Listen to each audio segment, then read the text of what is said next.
pour ton propre salut n'endurcis pas ton cœur. Ouvre ton cœur à Jésus. C'est aujourd'hui qu'il faut ouvrir ton cœur à Jésus. C'est aujourd'hui qu'il faut te repentir de tes péchés. C'est aujourd'hui qu'il faut accepter le Seigneur. Il y a des personnes, on les a prêché l'évangile, on les a parlé de Jésus. Ils n'ont jamais voulu accepter Jésus jusqu'à ce que la mort les prenne. Mais après la mort, c'est fini. Après la mort, vient le jugement. C'est ce que la parole de Dieu dit. C'est pourquoi mon frère, ma soeur, quelle sera ta position ce jour-là? Où seras-tu le jour où les enfants de Dieu seront auprès du Seigneur dans le paradis? Quelle sera ta position?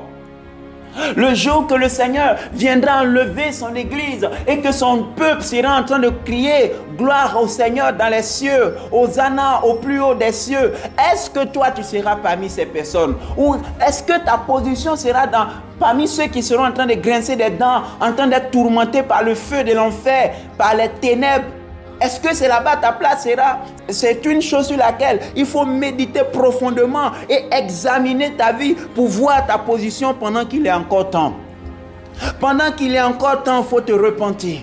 Pendant qu'il est encore temps, il faut revoir ta position. Pendant qu'il est encore temps, regarde, où est ma position? Jésus-Christ de Nazareth. Est-ce que si je m'en vais aujourd'hui, je serai accueilli par le royaume de Dieu?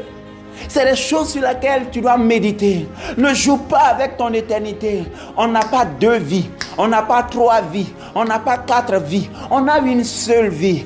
La Bible dit, il est réservé aux hommes de mourir une seule fois, après quoi vient le jugement. Bien-aimé, et l'homme n'a pas de pouvoir sur le jour de la mort. La méchanceté ne peut pas sauver le méchant. Tu peux aller voir le plus grand féticheur. Prends les gris-gris que tu veux. Ça ne va pas te sauver. De toute façon, le féticheur même qui t'a donné ces gris-gris mourra. Personne ne va rester éternel sur la terre. Oui, un jour sur une tombe, c'est ton nom, c'est mon nom qui sera écrit. Mais la question qu'il faut te poser, ce jour-là où toi-même tu seras, où est-ce que tu seras? C'est des questions très sages à se poser pendant que tu respires l'air. Bien-aimé, la vie est un don de Dieu qu'il ne faut jamais considérer comme un acquis. La vie est une grâce de Dieu qu'il ne faut jamais considérer comme un acquis. Sache que chaque jour, quand tu te réveilles de ton lit, c'est un miracle. Parce qu'il y a des gens qui sont allés dormir comme toi hier, mais non, ils n'ont pas pu se réveiller le matin. Pourquoi Dieu permet que tu sois en vie? C'est parce qu'il te donne encore le temps pour te repentir. Dieu n'aime pas la mort du pécheur. Il veut que le pécheur se repente. Parce que le Seigneur connaît le sort qui est réservé aux pécheurs. Dieu te donne le temps pour changer de vie. Dieu te donne le temps pour te détourner de tes mauvaises voies. Et je veux parler à un enfant de Dieu. C'est aujourd'hui le jour du salut.